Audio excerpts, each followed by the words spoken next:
Louvado seja nosso Senhor Jesus Cristo, para sempre seja louvado. Amados irmãos que nos acompanham pelas nossas mídias, hoje, 1º de agosto, dia de Santo Afonso Maria de Ligório, este santo tão importante na vida da nossa igreja. E para falar das profundidades da vida de Santo Afonso, da sua relevância para os nossos dias, nós viemos ao mosteiro da Sagrada Face das Monjas Redentoristas aqui de Formosa, para falar com a irmã Maria Aparecida, que ainda tão jovem, mas já fez um itinerário de conhecimento da vida de Santo Afonso. Nós não vamos aqui dar uma aula, mas apenas trazer pontos singulares da vida de Santo Afonso.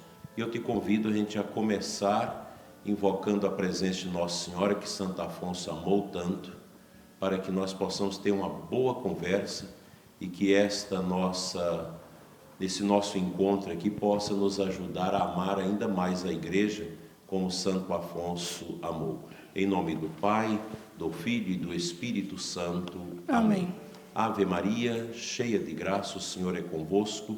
Bendita sois vós entre as mulheres, e bendito é o fruto do vosso ventre, Jesus. Santa Maria, Mãe de Deus, rogai por nós, os pecadores, agora e na hora de nossa morte. Amém. Nossa Senhora, Mãe da Igreja, rogai por nós. Santo Afonso Maria de Ligório, rogai por nós. Em nome do Pai, do Filho e do Espírito Santo. Amém. Amém.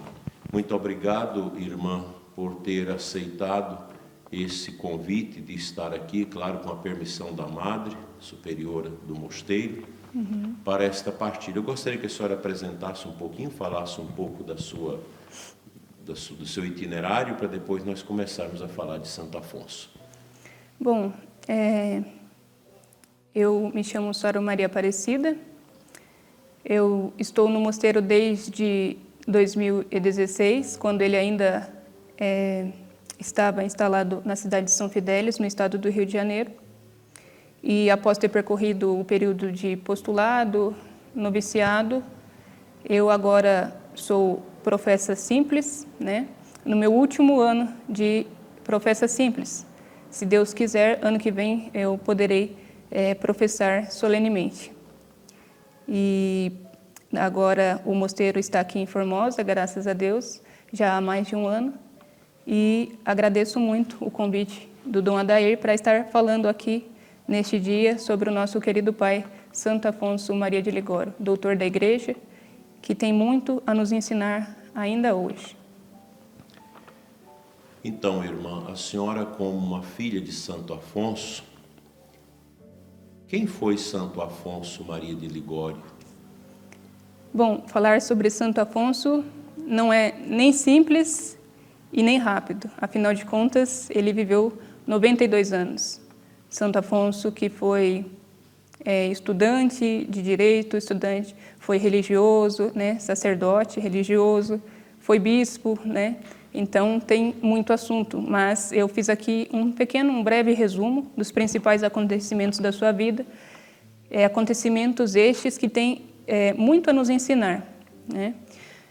Santo Afonso nasceu num vilarejo, na verdade, chamado Marianella, que fica ao lado de Nápoles, mas é tão pequena que alguns autores dizem que Santo Afonso nasceu em Nápoles, né? A famosa cidade italiana, no dia 27 de setembro de 1696. Foi no mesmo ano que nasceu a nossa fundadora, a Beata Madre Maria Celeste. Santo Afonso nasceu de família nobre, né? Família razoavelmente rica e importante no reino de Nápoles. Estudou, a pedido do seu pai, artes liberais e se formou em direito civil e direito canônico, ainda novinho. Salvo engano, com 14 anos ele concluiu os seus estudos, né?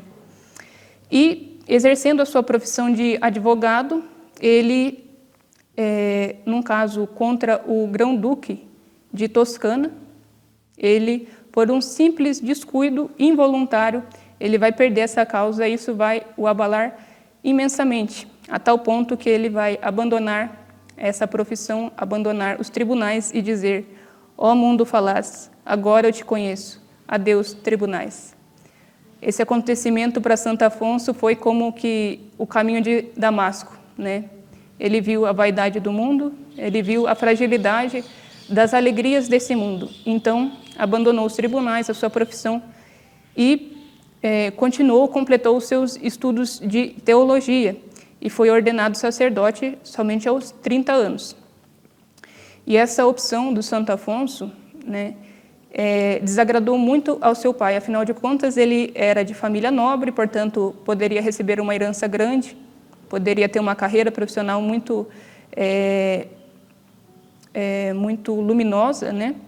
Então, o seu pai foi contra e o fez sofrer muito com isso, né?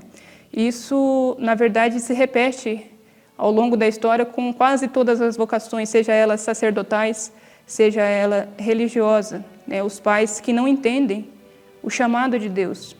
Do ponto de vista humano, eu até entendo, mais ou menos, um coração de um pai e de uma mãe que sofre por ter o seu filho, a sua filha distante.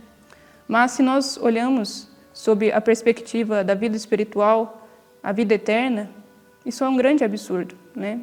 E aproveito a ocasião para alertar os pais que porventura possam estar passando por essa situação onde o seu filho, a sua filha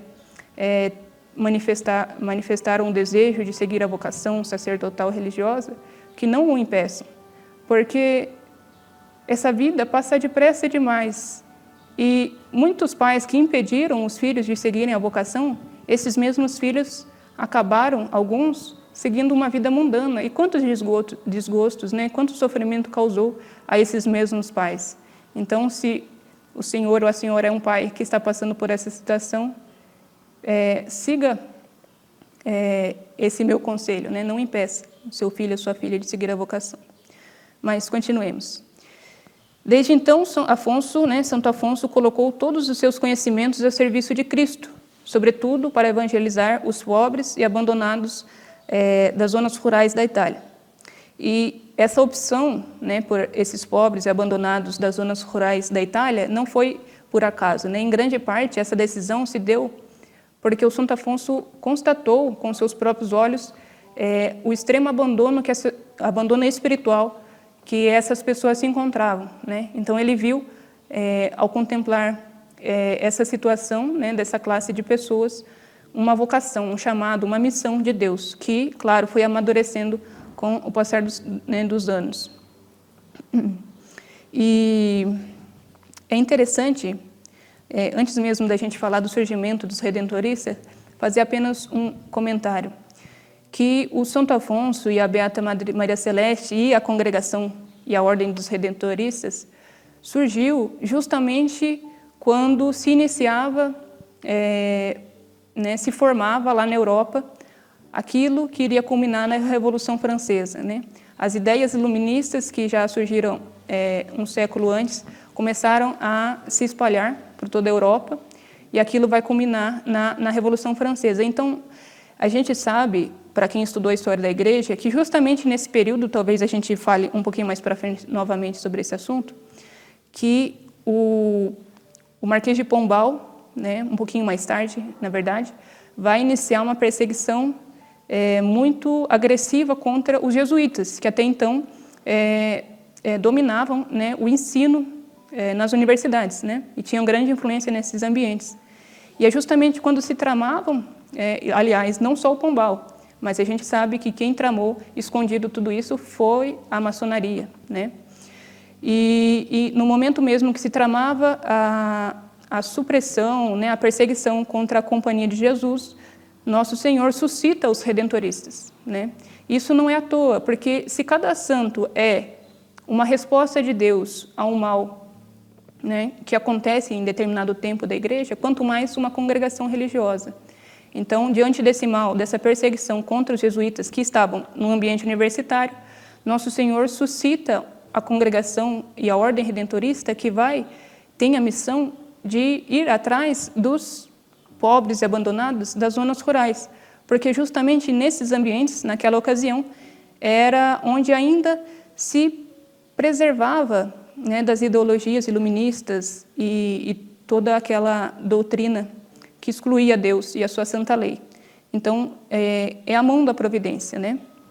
Não só lá na Europa, mas a gente vai ver justamente aqui no Brasil também. Os redentoristas chegam no Brasil no momento exato, vamos dizer assim, onde se precisava, onde se tinha uma demanda muito grande da evangelização nas zonas rurais, né? Que aqui, inclusive, é um país muito vasto. Mas continuemos novamente. Santo Afonso, por motivos de saúde, vai repousar durante algum tempo próximo à costa de Amalfi, e lá por causa da sua boa fama, convidado a analisar um caso, no qual uma religiosa, a nossa fundadora, a Beata Amada Maria Celeste, havia recebido algumas revelações a respeito da fundação de um novo instituto religioso. Até então, só se tratava do ramo feminino. Numa conversa, a Amada Celeste lhe revela que Deus o escolheu para fundar o ramo masculino, né? Ele que foi apenas resolver um caso para o Monsenhor Falcoia, né? Que era o bispo, que, aliás,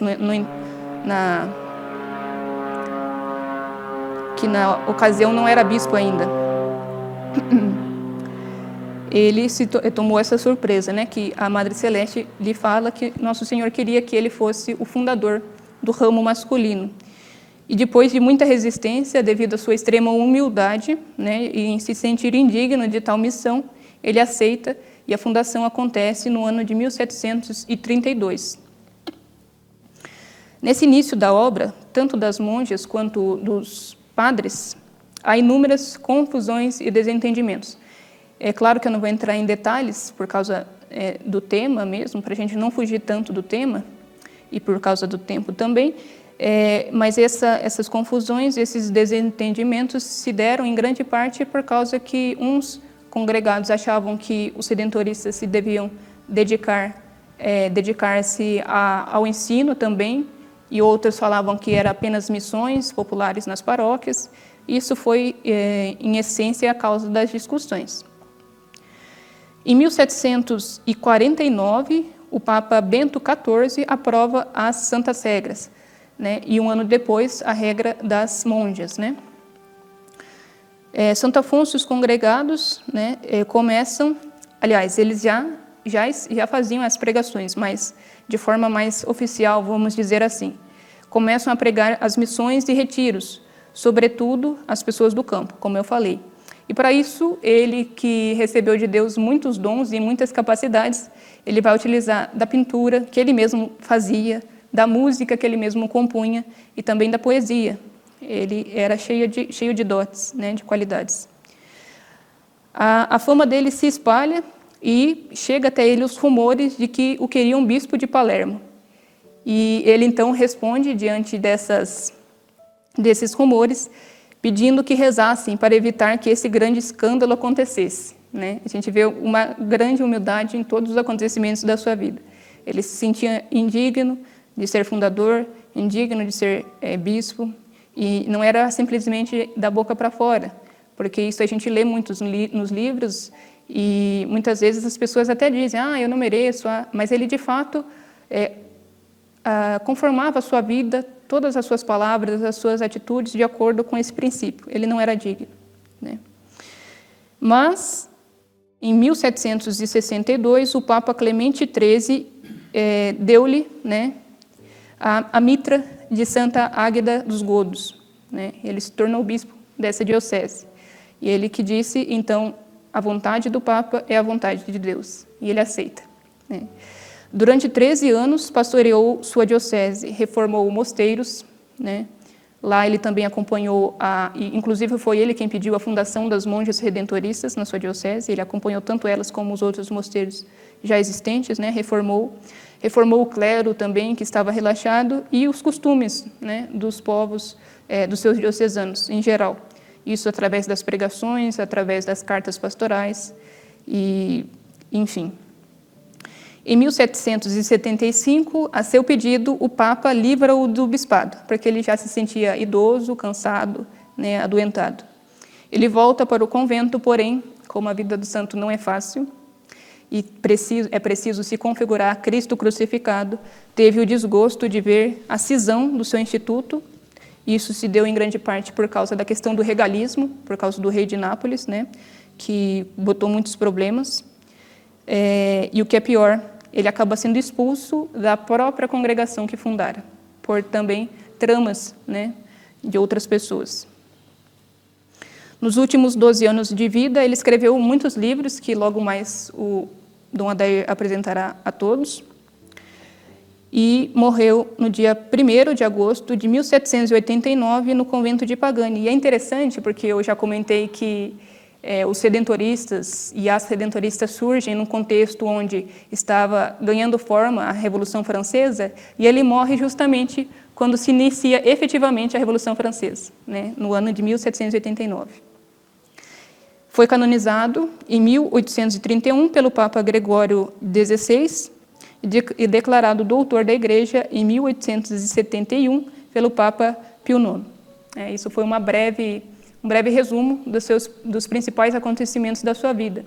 Ainda só para finalizar esses acontecimentos mesmo, quando no segundo dia, onde velava o seu corpo, no convento, numa cidade vizinha, agora não me recordo do nome, um menino de 1 ano e meio estava agonizando, estava muito adoentado, e seus pais desesperados, até que sua tia, que conhecia muito bem o bispo de Santa Águeda, né, a sua fama de santo, ela resolve pegar o menino e sair às pressas levar lá no velório do santo bispo.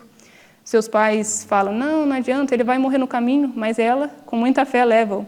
Chegando lá, ela pede a um irmão que coloque o menino ao lado do rosto do Santo Afonso. E o menino já estava praticamente morto mesmo. E quando ele encosta o menino no rosto do Santo Afonso, o menino revive e volta a pé para casa. E quando chega em casa, né, acho que um dia depois, o seu pai, a sua mãe, dá uma pintura do bispo, né, do Santo Afonso, e ele, com 1 ano e meio, que até então não havia articulado nenhuma palavra, ele diz, Afonso, Afonso, o santo está no céu. Né? E depois, para testar, eles dão uma outra pintura de outra pessoa e ele fala, não, esse não, eu quero o Afonso. E aí devolve e ele fala a mesma coisa. Afonso, Afonso, o santo está no céu. Isso são apenas, né, alguns, aliás, né, de tantos milagres. E também um que foi talvez o mais esplendoroso foi que ele, na agonia do Papa Clemente XIV, né, o Papa Clemente XIV foi quem teve a infelicidade, não por culpa própria, mas por alguns outros motivos, né, de assinar a supressão da companhia. Né? Santo Afonso vai mostrar a ele que ele não deveria ter feito, que a perseguição continuaria mesmo, né, com a companhia. Né? E na sua agonia, na agonia do Papa, o Santo Afonso biloca, né, do convento até lá e dá a extrema-unção para o Papa. Né? Isso se tornou conhecido, né? Logo a notícia se espalhou. Talvez o milagre mais prodigioso do Santo Afonso. Esse é um breve resumo da sua vida. Veja quanta riqueza, obrigado, irmã, pela sua sabedoria e unção e simplicidade e amor filial a Santo Afonso Maria de Ligório, que é um santo maravilhoso na nossa igreja. Eu tenho aqui algumas obras que eu vou apresentar para vocês. A Teologia Moral, são 4 volumes, o 5º volume desta coleção é a Prática dos Confessores, o Manual para os Padres, para aqueles que confessam. É uma riqueza isso aqui, é o fundamento básico da nossa moral católica, está aqui. Santo Afonso foi advogado, como a irmã já disse, mas se tornou também um grande teólogo no campo da moral. E aí você tem muitas outras obras. Uma obra muito famosa de Santo Afonso, As Glórias de Maria, que é uma obra grossa, como vocês veem, mas carregada de beleza, do seu amor a Nossa Senhora, o seu desvelo em favor de Nossa Senhora, da promulgação do seu nome, da sua devoção. Aqui também eu tenho, na coleção das biografias do Padre Berkeley, que é um redentorista, Santo Afonso de Ligório, é um livro interessante, é do centro, deixa eu ver aqui qual que é a livraria,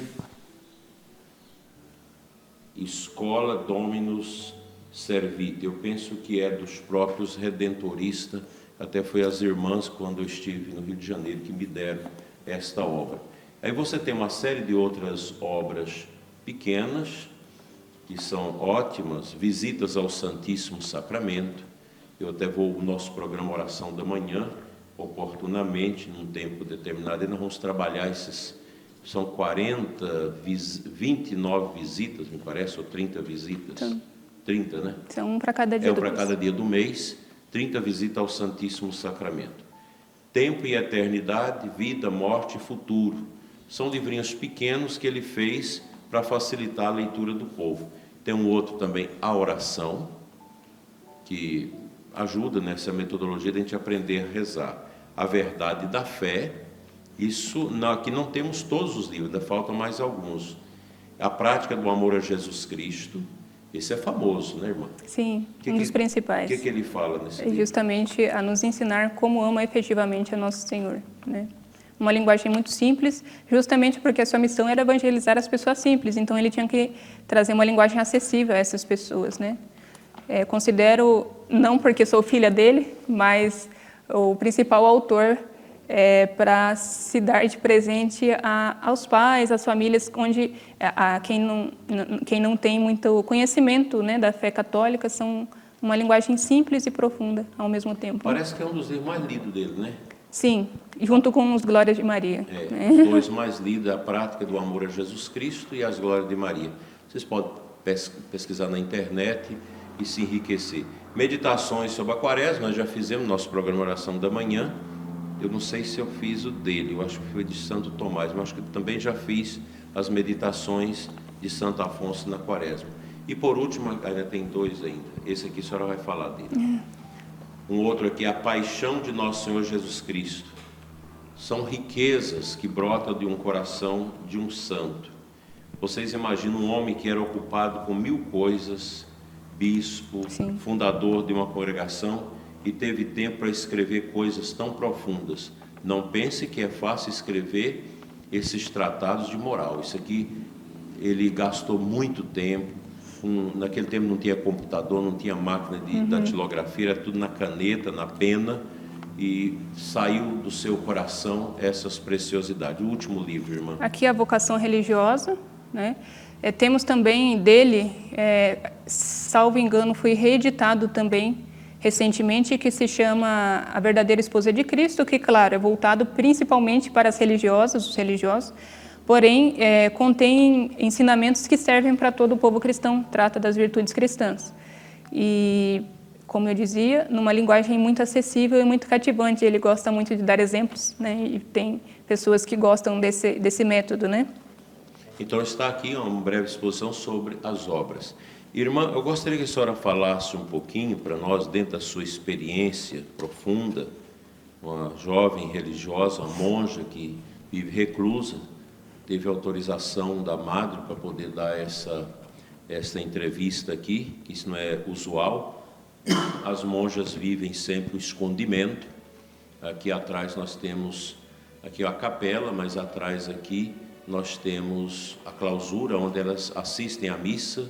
Atrás, elas não têm contato com o povo, vivem uma vida de profunda intimidade e silêncio. Quantas irmãs tem aí dentro? 13. São 13 irmãs, entre as irmãs devotas, noviças e também postulantes e aspirantes. Sim. Quais, irmãs, os pontos mais importantes, ao seu ver, do ensinamento de Santo Afonso Maria de Ligório para os nossos dias? Sim. Eu vou reduzir nessa aula. Se algum dia nós gravarmos outras, eu vou me estender a mais. Mas tem um ensinamento especificamente que ele praticamente fala em todas as suas obras, até mesmo as teológicas e as ascéticas, né? Que é uma expressãozinha que se repete em todos os seus livros, que é a vontade de Deus, né? Santo Afonso era fascinado, né, apaixonado por essa ideia de conformidade com a vontade de Deus. Ele que dizia que a santidade consiste em conformar a nossa vontade com a vontade de Deus, né? Ele que falava muito da importância da obediência aos superiores, seja os religiosos, seja o bispo da sua diocese, e principalmente o Santo Padre, o Papa, né? Ele vai encarnar esse princípio na sua vida. Tanto é que naquelas dificuldades, no início da congregação, ele vai fazer o voto de nunca abandonar a congregação e sempre se colocar sob os cuidados, né, e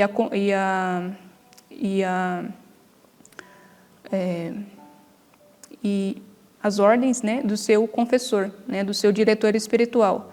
Mas isso vai se refletir também na sua vida espiritual, porque, agora, fugindo um pouquinho do Santo Afonso, só para explicar melhor, o Beato Frei Maria Eugênio, que é um beato carmelita, um religioso carmelita, ele dizia, na sua obra principal, Quero Ver a Deus, que Deus santifica os homens através da manifestação da sua vontade.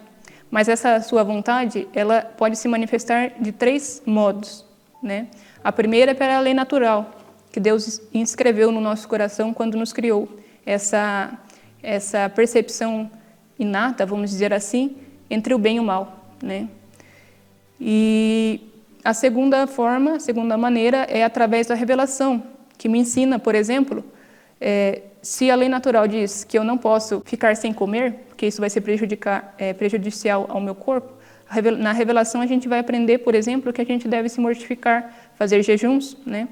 Então é uma forma mais perfeita, mais intensa dessa vontade de Deus que se manifesta ao homem. E a terceira, através dos dons do Espírito Santo, que ilumina e convida a vontade do homem de acordo com a vontade de Deus, né? Deus conduz o homem através dos dons de acordo com a sua vontade. E é somente quem progride na vida espiritual e passa para a vida mística, ou aquilo que Santa Teresa chamou de quarta morada em diante, que é capaz de ser suficientemente dócil para ser conduzido pelos dons do Espírito Santo, seja eles quais forem. E Santo Afonso, evidentemente, foi uma dessas pessoas que foi dócil à moção do Espírito Santo. E ele podia, então, dizer que era movido, né, e conformado com a vontade de Deus, de uma maneira mais intensa possível, né? Só os santos sabem o que é conformar com a vontade de Deus nesse grau, né? E como eu dizia, numa outra oportunidade a gente pode falar de tantos outros aspectos, né, dos seus ensinamentos, né? Ele que vai falar sobre as virtudes, ele que vai combater o jansenismo, que pregava um rigorismo exagerado, que tirava as pessoas da comunhão, né? Que dizia que poucas pessoas iriam para o céu, tinha que ser muito perfeito. O Santo Afonso vai falar, de fato, tem que ser perfeito, né? Tem que amar a Deus. Só que, justamente, Deus nos deu um Redentor cheio de misericórdia, né? Isso o jansenismo escondia a devoção a Nossa Senhora, e é por isso também que ele vai ser motivado a escrever sobre Nossa Senhora, a pregar sobre Nossa Senhora, vai escrever também sobre o Sagrado Coração de Jesus, né? Tudo isso por causa desse mal do jansenismo que acabou roubando muitas almas, né, de Deus. As pessoas às vezes pensam que Santo Afonso fundou primeiro os padres redentoristas, mas na verdade as irmãs surgiram primeiro. Fala um pouquinho para a gente como foi o início da congregação. Da Ordem das Monjas? Da Ordem Sim. das Monjas. Então, a Madre Celeste, assim, só para fazer um resumo, né? A Madre Celeste, ela primeiramente foi carmelita, né? Ela acompanhou a sua irmã que havia de entrar no Carmelo, em Marigliano, na Itália, e lá, quando o mosteiro acabou sendo dissolvido, por questões de regalismo também, né? Ela conheceu o Monsenhor Falcoia, que estava desejando fundar um conservatório, né, de visitandinas, né, transformar um conservatório em um mosteiro, um convento de visitandinas. E ela é chamada a ir para lá, então, já que o mosteiro iria se desfazer e ela não queria voltar para casa. Então, ela vai para lá, na cidade de Scala, que fica próximo a Amalfi, né, onde o Santo Afonso foi, justamente. E lá, no ano de 1725, ela recebe as primeiras revelações da regra. Na verdade, o Nosso Senhor, ela tinha uma intensa vida de oração, uma vida mística já quando jovem, né? E ela foi amadurecendo durante o período do Carmelo, e quando ela está já em Scala, Nosso Senhor avisa-lhe que ela devia se preparar com orações e jejuns durante 40 dias, e no final ela receberia uma graça, né? E naquele último dia, depois da comunhão, né, na ação de graças, ela recebe a revelação da nossa regra, que foi ditada, a princípio, em primeira pessoa. O Eterno Pai falava, né, contém o prólogo, contém como as irmãs devem organizar o seu dia e tudo mais. E dessas regras primitivas é que o Santo Afonso vai se utilizar para escrever a regra dos homens, né, dos congregados, né, dos padres, dos irmãos. E foi assim, basicamente, que surgiu. Claro, como eu já disse, contando um pouquinho da história do Santo Afonso, houve muitas confusões, desentendimentos, e com as monjas também não foi diferente. E isso se deu porque o Monsenhor Falcoia era tanto o diretor do Santo Afonso quanto da Madre Celeste. E ele vai começar a, não é nem sugerir, mas querer mesmo que algumas alterações na regra primitiva fossem feitas. Como, por exemplo, a regra primitiva dava 9 virtudes, né, da vida de Nosso Senhor, para ser em memória dos 9 meses que ele passou, né, no seio virginal de Maria. E o Monsenhor Falcoia vai acrescentar as 3 teologais para serem praticadas de forma especial, uma em cada mês, né? Vai ganhar um caráter mais ascético. E a Madre Celeste vai perceber que isso poderia ser prejudicial na compreensão do carisma mesmo que ela recebera, porque para a Madre Celeste, e nós não vamos poder contar hoje aqui, para não fugir da aula sobre o Santo Afonso, a Madre Celeste, desde jovem, né, ela percebeu, ela entendeu que o maior motor, né, da nossa santificação é o próprio Cristo, que vai, pela união que nós temos com Ele, infundir as suas virtudes em nós, imprimir a sua face adorável em nós. Então, quando ela viu que o Monsenhor Falcoia queria que fossem acrescentadas 3 teologais para serem praticadas uma a cada mês, ela viu que poderia que na prática todas se tornassem santas, se obedecessem tudo e fizessem com generosidade. Mas na teoria ela viu que poderia ser prejudicial, chamando muita atenção ao trabalho, ao esforço da alma, né? Isso foi só para contar um pequeno detalhe, né, desse momento onde surgiu a ordem, né?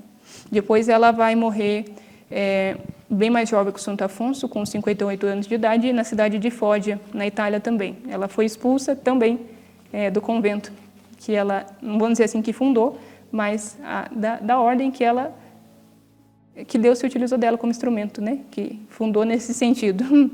E ela também vai sofrer isso, afinal de contas, ser redentorista é se configurar a Cristo Redentor. E o Cristo Redentor está lá ressuscitado, sim, mas antes teve que passar pela crucificação, né? É impressionante que a vida dos grandes santos, sempre desses fundadores, passou por essas experiências. São Francisco também, Madre Paulina aqui no Brasil também sofreu essas retaliações, São João da Cruz, e assim tantos e tantos santos, fundadores de congregações, de ordens, que às vezes no final vê todo o seu projeto, daquelas intuições divinas, serem às vezes solapadas pelos seus próprios filhos em desobediência a essa vontade de Deus. Sim. Então, quem tem esse chamado para as fundações sempre precisa preparar os ombros para carregar com Jesus a pesada cruz no final de suas vidas. Irmã, como que é a vida de clausura? Bom, na clausura, ou a gente está rezando ou se preparando para rezar. Claro que nós não somos anjos e nós também temos os trabalhos de casa, né? Nós também lavamos, passamos, limpamos, né? Mas na clausura, todos os elementos da clausura, inclusive a própria clausura, a própria separação do mundo, eles foram criados, né, para a todo momento elevar a alma do monge e da monja para Deus, né?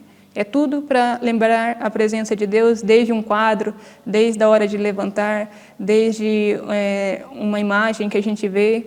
Todos os elementos da vida claustral, elas nos empurram, né, nos movem, movem o nosso olhar e o nosso coração para o alto. Não é à toa que nós temos muros nos 4 lados, né, para evitar que nós vejamos o mundo e apenas uma abertura para cima.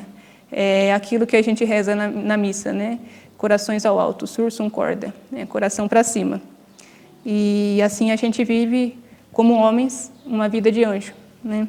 Louvando a Deus e cantando as suas misericórdias, através, sobretudo, da liturgia da Igreja, né? A Santa Missa e o ofício divino. Partilhe conosco, irmã, o sentido, um pouco dessa entrega total a Deus na vida contemplativa, de clausura, porque para muitas pessoas talvez é até estranho, né, ver uma jovem religiosa, monja, que está entre esses 4 muros, sem olhar para as coisas aqui de baixo, mas olhando somente para as coisas lá de cima. E aqui no lugar que vocês estão temporariamente, até a construção do mosteiro, definitivo, é um lugar onde os aviões perturbam muito, né? Bastante. Além também dos bares e do movimento das ruas, que realmente tira um pouco esse elemento preponderante da clausura do mosteiro, como o de vocês, que é um mosteiro de observância, que tira essa capacidade das irmãs de ter uma tranquilidade de oração para rezar pelo mundo, pela igreja, por todos. Mas como a senhora, qual o sentido de tudo isso na sua vida? Sim, o sentido da vida claustral, né, da vida consagrada, sim, mas nessa separação do mundo mais radical, ela se tornou importante para mim logo depois que eu passei pelo meu processo de conversão, né? Já partilhei isso numa outra entrevista, né, com outro apostolado, e lá eu dizia que depois de ter ido para a universidade, né, e tido a graça da conversão lá, a primeira atitude, claro, foi reformar a minha vida, as minhas vestes, as minhas palavras, as minhas amizades. Depois que eu fiz a lição de casa, me veio a necessidade extrema de me afastar fisicamente daquele ambiente, onde tudo, ao contrário da clausura, puxa para as coisas do mundo, né, para o pecado. Então, eu fui para casa, né, e comecei lá a estudar e a rezar. Estudar sobre a vida dos santos, sobre a vida de oração, sobre a Igreja de Cristo, né, a Igreja Católica, sobre a moral católica. E depois de ter passado alguns meses fazendo isso, eu pensei assim, claro, quando eu digo eu pensei, eu quero dizer, Deus iluminou, me iluminou desse modo. Mas, se a doutrina católica é essa, ou seja, que ensina que existe céu, uma vida feliz eternamente na presença de Deus, e que, pelo contrário, também existe inferno, né? Que Nosso Senhor morreu numa cruz depois de ter passado por sofrimentos tão atrozes. Cristo se encarnou pobrezinho. Se tudo isso eu tenho como verdade de fé, e eu tenho mais certeza disso do que eu estou falando agora, qual é o sentido de eu procurar outra coisa a não ser isso, né? Se é isso, então eu vou até o fim. Se é isso, então eu vou abraçar definitivamente a busca dessas realidades. Custe o que custar, como dizia Santa Teresa, doa a quem doer. E então, quando eu planejava como alcançar isso, logo me veio à mente também: eu preciso novamente me afastar agora da casa dos meus pais. Não porque a minha família em si me afastasse de Deus, mas porque a gente sabe que o vínculo familiar, aquela rotina diária, para alguns que, como eu me converti, é mais difícil, né? Impede, mas não absolutamente, né? Relativamente falando, a busca da santidade. Então eu pensei, eu acho que eu devo ser monja, porque eu já tinha lido o suficiente para saber que uma monja vivia afastada do mundo para buscar a Deus. Se é isso que eu quero, então acho que eu devo ser uma. Então foi aí que eu intuí a importância da vida claustral, da vida realmente separada do mundo, né? Não desmereço as outras vocações, muito pelo contrário, são necessárias, né? Mas foi desse modo que Deus me conduziu e desse modo que eu entendi a importância de ser monja, né? É muito interessante pensar essas realidades, a riqueza da igreja. Nossa igreja possui uma riqueza imensa, os carismas, as vivências. Às vezes as pessoas pensam, mas mosteiro, que sentido tem homens e mulheres reclusos no silêncio, vivendo a pobreza, a radicalidade, fugindo de tudo que é vaidade.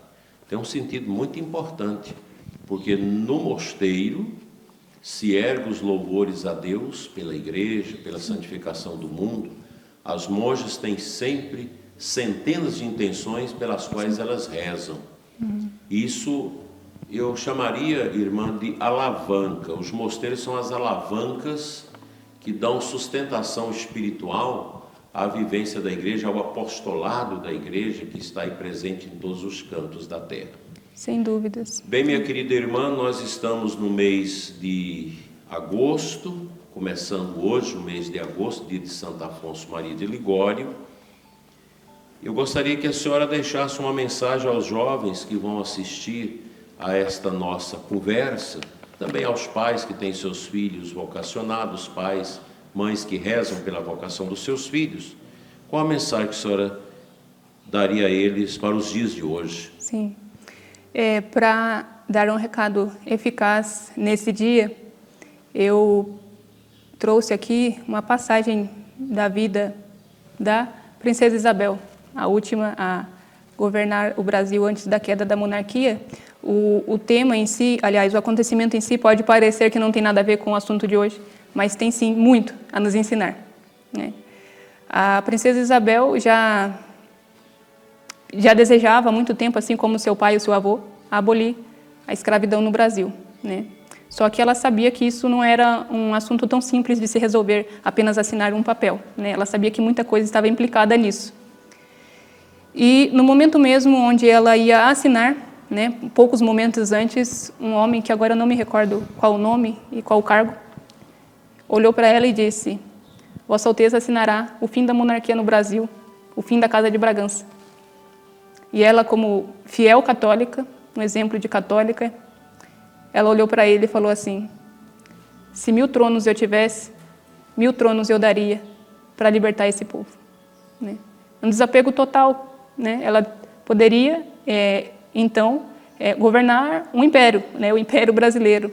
Ela poderia continuar com a Casa de Bragança aí reinando, quem sabe mais alguns anos, décadas, enfim. E ela, para salvar aquele povo da escravidão, então, externamente falando, dos seus patrões, né? Ela abdicou. Ela sabia que ia perder e não se importou. Claro que isso não foi simplesmente porque ela é uma pessoa boa, mas porque ela era uma autêntica católica. E ela amava muito a Cristo. E ela via naqueles escravos seus irmãos. E por que eu dei esse exemplo? Porque há tantos tronos na vida dos jovens de hoje. E que vocês precisam aprender a renunciar, a abrir mão, para libertar. Não escravos de senhores, de patrões, mas escravos de Satanás, que quer levar essas almas para o inferno, né? Depois de já fazê-las sofrer muito nessa vida, né? Porque o pecado é simplesmente uma euforia, tem muita tristeza também já nessa vida, mas sobretudo na outra, né? Então, quais são, por exemplo, esses tronos que a gente deve abrir mão para salvar? É o apego à família, é o desejo de uma carreira profissional, né? Desejo de fama, de dinheiro, né? De estar com os amigos, de ter uma vida estável. Tudo isso são tantos tronos que a gente, a exemplo da Princesa Isabel, deve abrir mão para se tornar tantos outros redentores, salvadores, né? Muito bonito, é isso mesmo.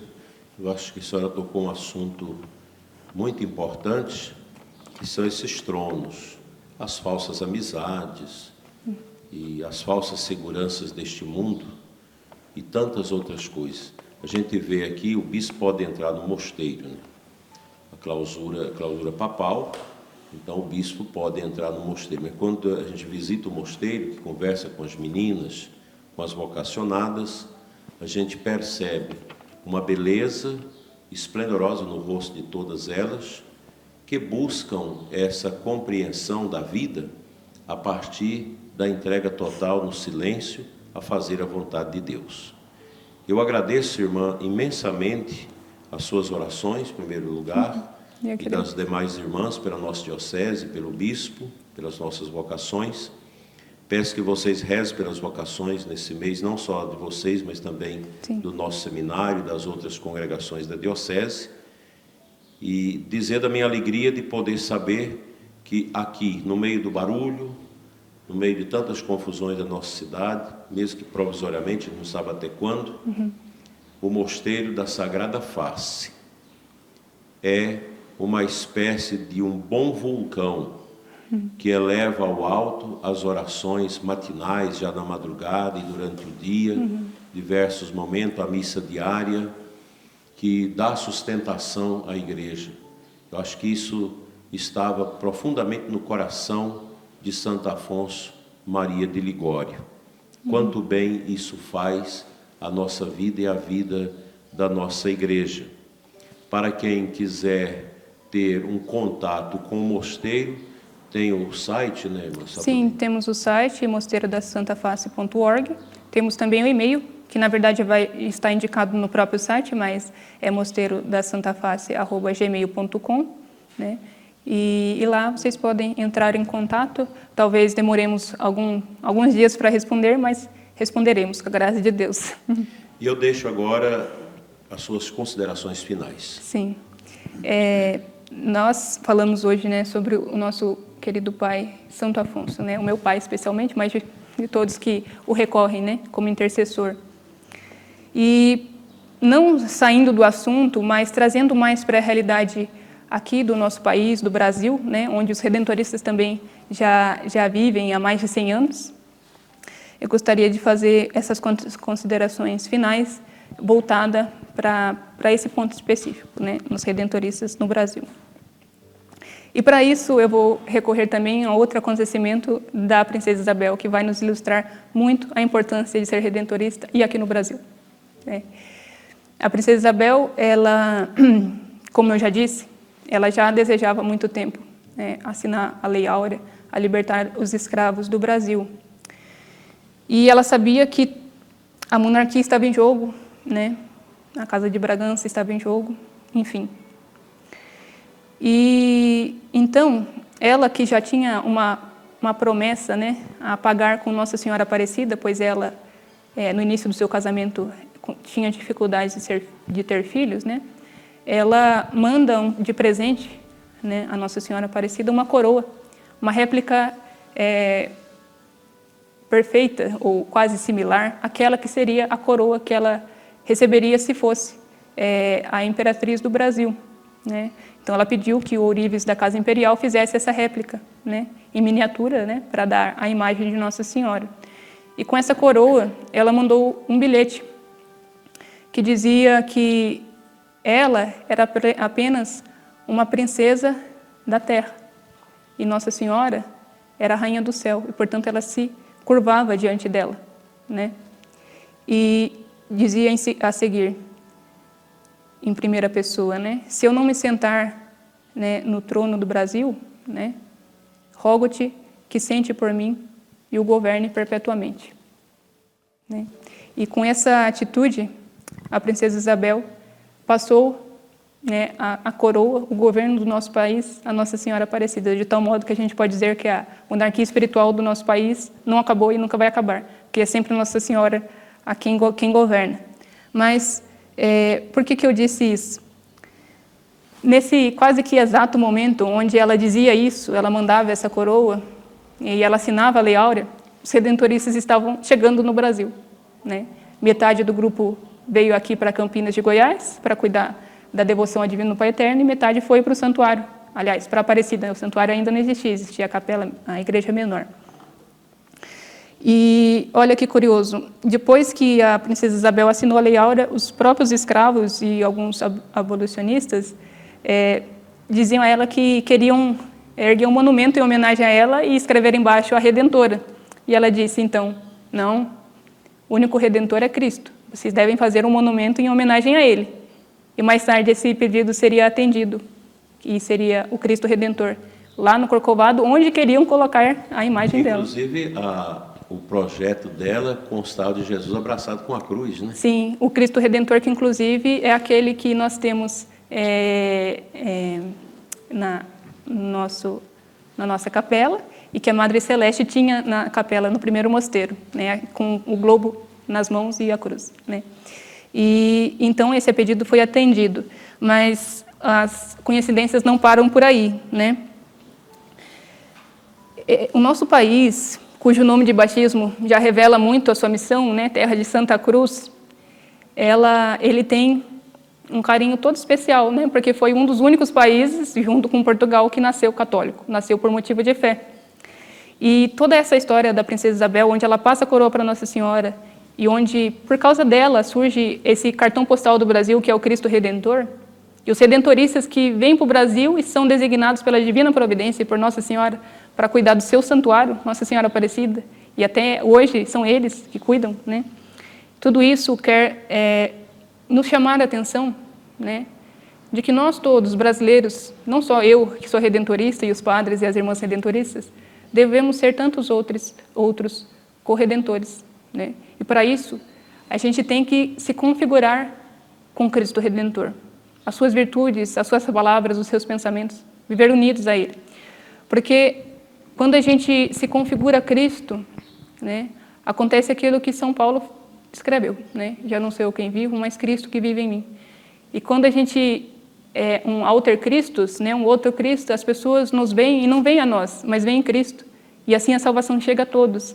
E assim se realiza aquilo que diz o lema da nossa congregação e da nossa ordem.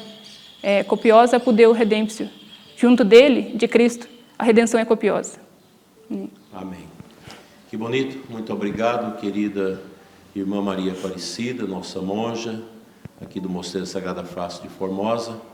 Só estendo um abraço a todas as irmãs e as formandas. E nós vamos terminar esse momento. Agradeço muito a você que participou conosco desse momento tão sublime, esse primeiro dia de agosto, dia de Santo Afonso Maria de Ligório, abertura do mês vocacional. A nossa proteção está no nome do Senhor, que fez o céu e a terra. Bendito seja o nome do Senhor, agora e para sempre. Amém. Pela intercessão da bem-aventurada Virgem Maria, Rainha e Padroeira do Brasil, e de Santo Afonso Maria de Ligório, abençoe-vos Deus Todo-Poderoso, Pai, Filho e Espírito Santo. Amém. Amém. Aguardem que mais para frente a gente vai ter alguns outros momentos com a irmã, que é muito sábia, muito profunda nos ensinamentos de Santo Afonso. Fiquem com Deus e muito obrigado.